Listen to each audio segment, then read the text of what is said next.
Sabe, imagina acordar um dia e perceber que as palavras que as pessoas dizem ao seu redor viraram só ruídos. Uhum. É tipo, a linguagem parece que perdeu totalmente o sentido.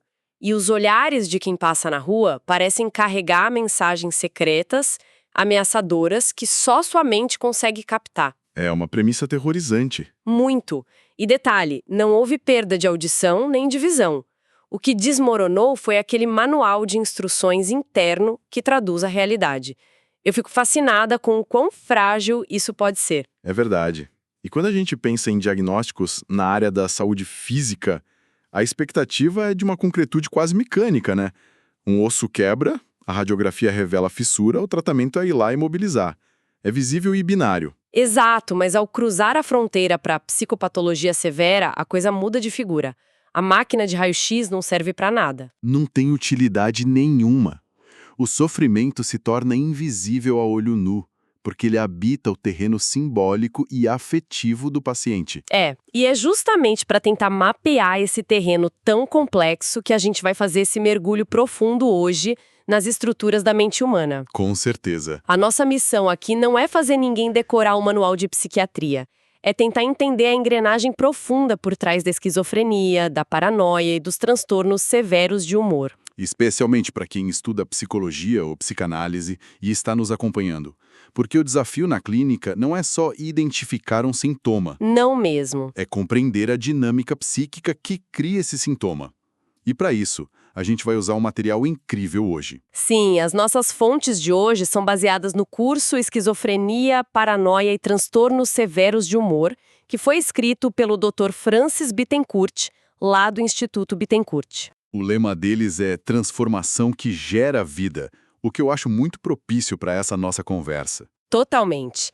E o que eu achei mais genial nesse material é a abordagem. Ele integra o rigor diagnóstico da psiquiatria, com DSM-5, neurobiologia, com aquela profundidade investigativa da psicanálise. É fundamental unir essas áreas. O sofrimento humano não respeita divisões acadêmicas. Compreender a teoria é um pré-requisito para resgatar o sujeito desse isolamento que a doença impõe. Então, vamos começar explorando o que talvez seja o colapso mais agudo da experiência subjetiva: a esquizofrenia. Vamos lá. A psiquiatria moderna trata a esquizofrenia não como um interruptor que liga e desliga, mas como um espectro. E o texto faz uma divisão clássica entre sintomas positivos e negativos. E isso frequentemente confunde quem está começando a estudar a área, né? Confunde muito, porque lembra a matemática? Exato. Mas positivo ali não tem nenhuma conotação de algo bom. Se refere a um excesso. É um acréscimo à experiência psíquica normal. Tipo os delírios e alucinações. Isso. Especialmente as alucinações auditivas, que são avassaladoras. E o discurso que perde a amarração lógica. O paciente produz conteúdo em excesso, mas de forma caótica. E os sintomas negativos operam na via inversa, certo? São as subtrações. Perfeito. Há o embotamento afetivo, onde o rosto perde a expressividade, a avolia, que é uma falência quase total da força de vontade. Nossa, a pessoa simplesmente não consegue agir. Não consegue. Tem também a alogia, que é um empobrecimento da fala. E a amedonia, que é a incapacidade de registrar o prazer. Clinicamente falando, os sintomas negativos são muito mais difíceis de reverter. Porque eles representam um desligamento profundo da vida. Exatamente. É uma apatia estrutural. E o material mostra que a neurobiologia tem mapeado isso com uma precisão assustadora. Existe uma constatação de uma redução real no volume de áreas do cérebro. Sim, áreas como o córtex pré-frontal, que gerencia nosso planejamento e controle de impulsos, além do hipocampo e do tálamo. Mas a questão neuroquímica sempre domina as manchetes, né? Principalmente aquela famosa hipótese da dopamina. Ah, sim. Durante décadas, a explicação central girou em torno de uma hiperatividade dopaminérgica. Imagina a dopamina atuando na via mesolímbica como um amplificador de relevância. Tá, um amplificador. Ela diz ao cérebro, olha, preste atenção nisso, isso é vital. Na esquizofrenia, esse amplificador está no volume máximo. Então transforma estímulos neutros em ameaças ou revelações delirantes. Caramba. Só que a investigação avançou, né? Avançou muito. Hoje sabemos que a dopamina é só uma parte do problema. há uma disfunção crucial envolvendo os receptores NMDA, que processam o glutamato. E como exatamente o glutamato entra nessa equação? Porque ouvir sobre receptores NMDA pode soar abstrato demais para nossa audiência se a gente não entender o mecanismo prático. Claro, vamos simplificar.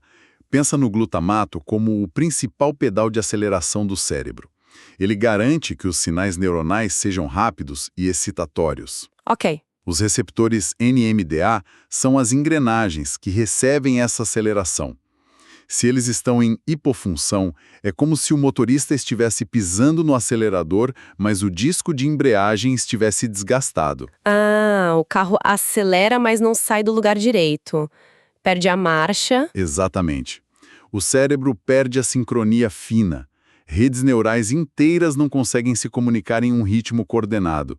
Isso abre espaço para desorganização profunda do pensamento. E aí a psicanálise entra para tentar decodificar o que o paciente está vivenciando no meio dessa tempestade sináptica toda. Freud enxergava esse quadro como um retorno a um estado muito primitivo. Sim, o narcisismo primário. O ego sofre tamanha angústia que recolhe toda a sua energia, todo o seu investimento afetivo, retirando do mundo exterior e voltando para si mesmo. A fronteira entre o eu e o não eu simplesmente dissolve. E Melanie Klein aprofunda isso ao focar nos primeiros meses de vida da criança. Ela fala sobre a posição esquizoparanoide. Aquela fase de divisão, né? Isso. Nos primórdios do desenvolvimento, o bebê não consegue compreender que a mãe que alimenta e traz conforto é a mesma mãe que o frustra quando demora a amamentar. O que gera uma ambivalência. Uma ambivalência intolerável. Para lidar com isso, a psique do bebê divide o mundo em coisas puramente boas e puramente más. É um mecanismo de clivagem, de fragmentação. Então, para Klein, a esquizofrenia seria uma fixação e uma regressão a essa fase de ansiedade aniquiladora e divisão total da realidade. Perfeito. Mas deixa eu tentar cruzar esses mecanismos biológicos com a visão de Lacan, porque o material traz a linguagem para o centro do debate. Para Lacan, a questão envolve uma falha no registro simbólico. Um ponto crucial do texto. Tentando amarrar isso com a biologia, seria algo como a mente receber uma tempestade de sinais de rádio altíssimos, que seria aquela hiperatividade da dopamina.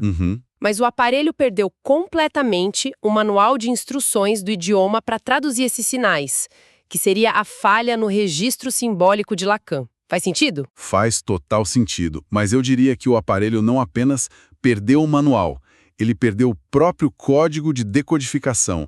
O que Lacan argumenta é que não houve a inscrição daquilo que ele chama de nome do pai. O elemento que introduz a lei. Isso, o elemento que organiza a linguagem. Sem essa estruturação simbólica, as palavras deixam de ancorar a realidade. O paciente recebe os estímulos biológicos intensos, mas não tem a infraestrutura psíquica para nomeá-los. Deve ser um barulho ensurdecedor na mente. É ensurdecedor.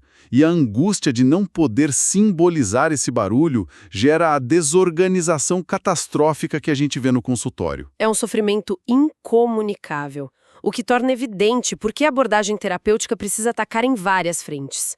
Não basta apenas a psicanálise, nem só a psiquiatria. De jeito nenhum. A clínica da esquizofrenia exige intervenção combinada. A psicofarmacologia, usando antipsicóticos, tem a função de conter a tempestade biológica. Tem que frear a dopamina. Tem, para que o delírio diminua a um ponto onde o paciente não seja um perigo para si mesmo ou para os outros. Mas o medicamento não reconstrói o registro simbólico perdido. Não devolve o sentido da vida. É aí que a reabilitação psicossocial entra com peso. Treinamento de habilidades sociais, moradia assistida. O objetivo é ajudar a reconstruir os laços que a doença desfez. Bom, na esquizofrenia, a gente observa a mente perder a estrutura, as paredes da casa caindo. Mas o que acontece quando a psique está tão aterrorizada com essa possibilidade de colapso que tenta compensar de forma contrária? Um mecanismo de defesa extremo. Pois é, em vez de ruínas, a mente constrói um bunker, uma fortaleza impenetrável.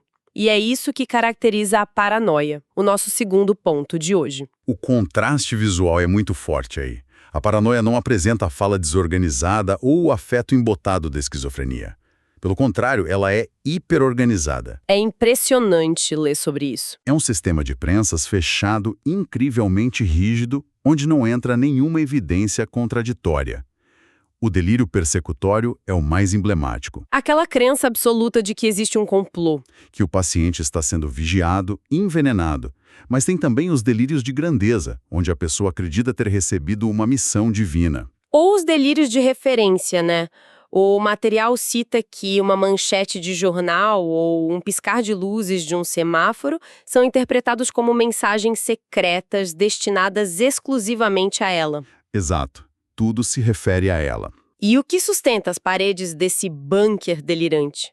A psicanálise aponta diretamente para o mecanismo da projeção paranoide. Um conceito fundamental.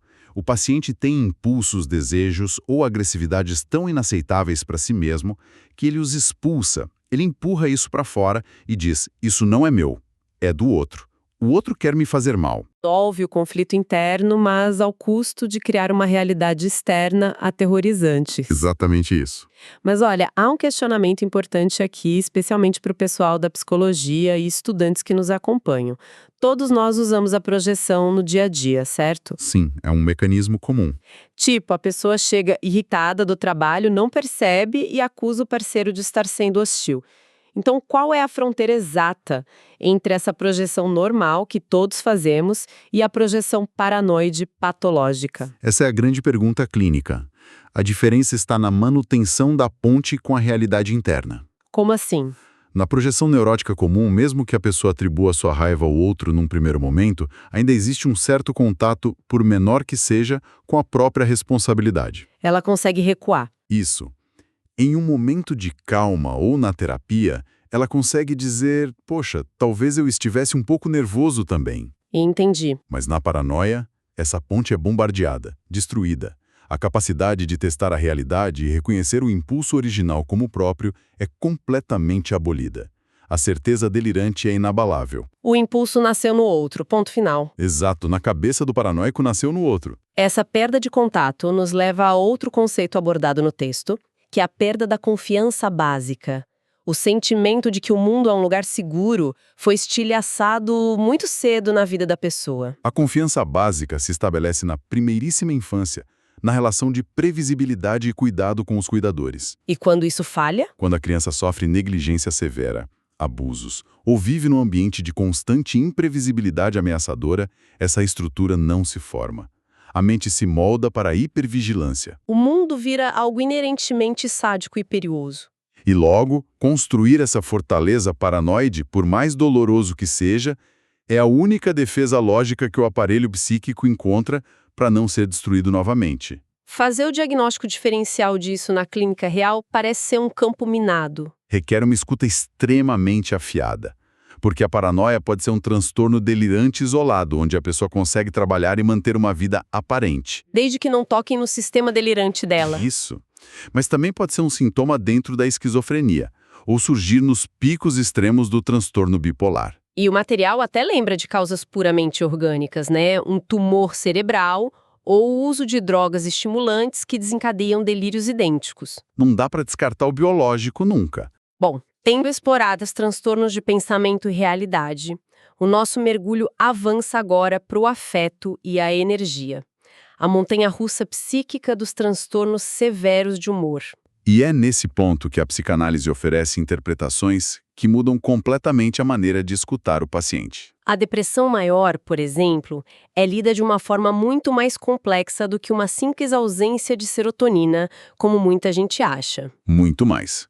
A psicanálise compreende a depressão como uma resposta profunda a uma perda, mas não apenas a perda física de alguém. Pode ser uma perda simbólica. Sim, a perda de um ideal, de um status, de uma versão de si mesmo.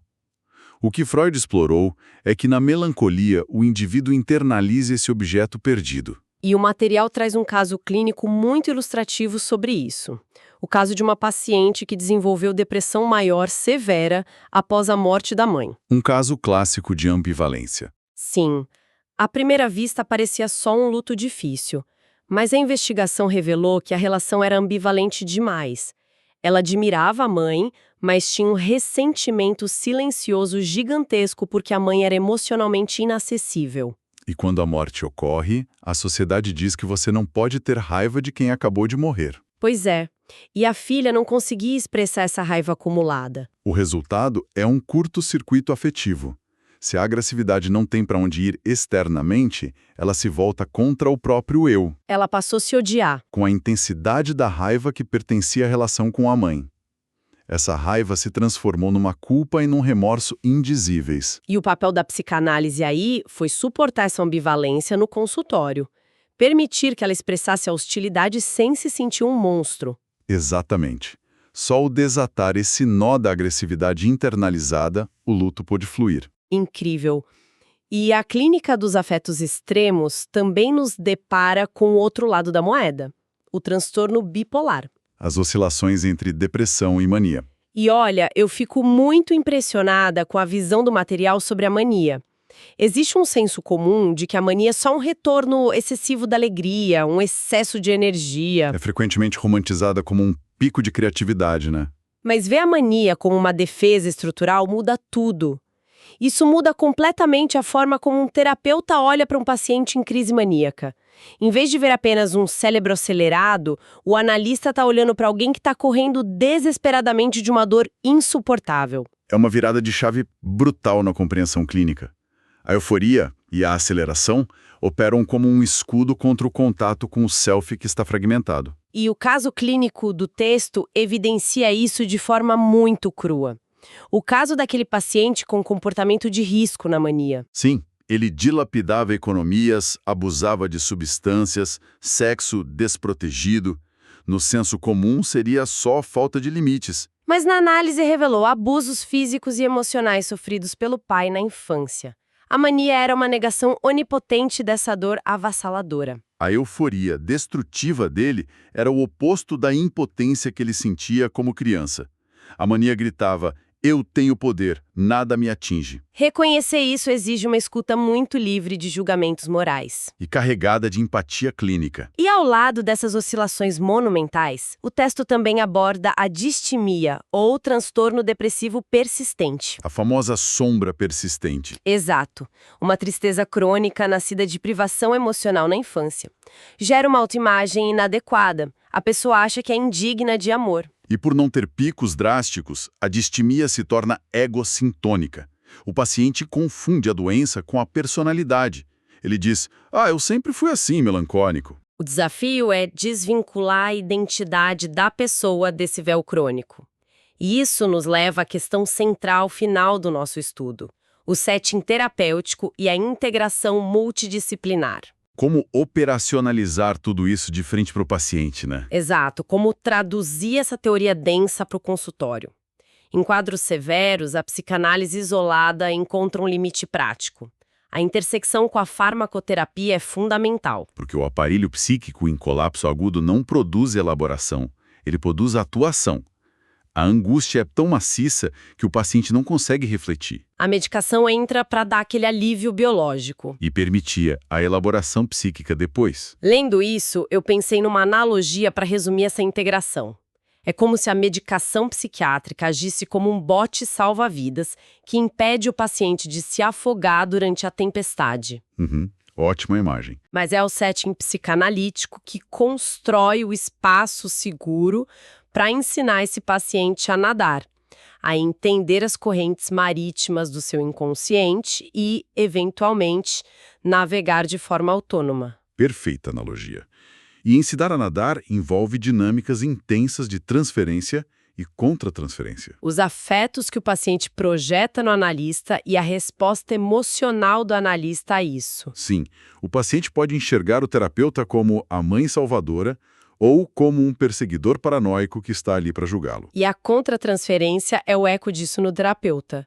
Se o paciente ataca, a resposta humana seria sentir raiva. Mas a ferramenta de cura está em o analista identificar essa raiva, processar e devolver uma intervenção que não repita o trauma original. Ele suporta a agressão e ajuda a dar contorno.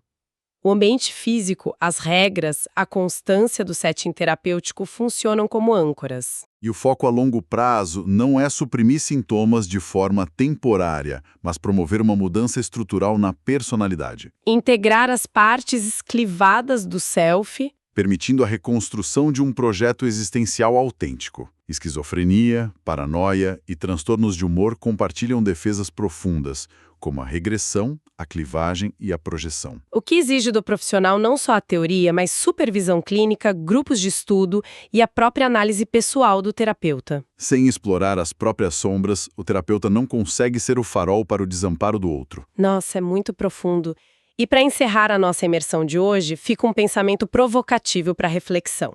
Nós vimos que as formas mais severas de adoecimento psíquico, desde a quebra simbólica de Lacan até a perda da confiança básica, estão intimamente ligadas a traumas precoces e falhas na estruturação do sujeito. Falhas de conexão fundamentais. Exatamente. Então, como a nossa sociedade moderna atual, cada vez mais hiperconectada digitalmente, mas desconectada emocionalmente nos primeiros anos de vida, estará moldando as estruturas das psicopatologias das próximas gerações. É uma pergunta que vai ecoar nas clínicas pelas próximas décadas.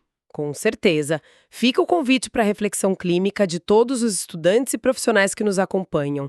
Até o próximo Mergulho Profundo!